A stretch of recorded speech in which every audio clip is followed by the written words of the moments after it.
Hi, welcome to 1 Minute Science, where we look at exam technique on last year's paper. Remember, the demand is much higher than previous mark schemes will suggest on legacy material.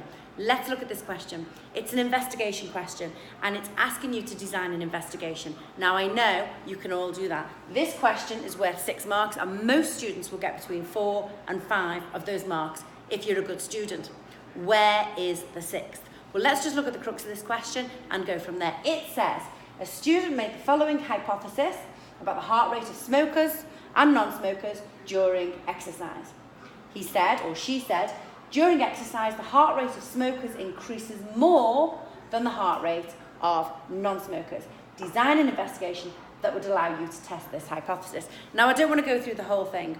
Clearly, they're going to do the same exercise, the same length, the same intensity of exercise. Clearly, you would have measured their heart rates before, and you would measure their heart rates after. And then most students will stop there, and then they'll say, and compare. You need to give more than that. Basically, the starting points of the heart rates before are likely to not be the same. They're likely to be different. And so when we look at the end point after exercise, that will also be different. So we need to look at the percentage increase of their heart rates after exercise. So that's probably your 5th mark.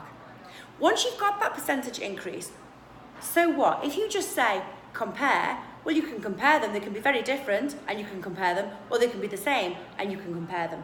What you need to say is, I'm going to compare and then see if they are significantly different enough to support or reject the hypothesis. And that's how you get from a 7 or an 8 to a 9.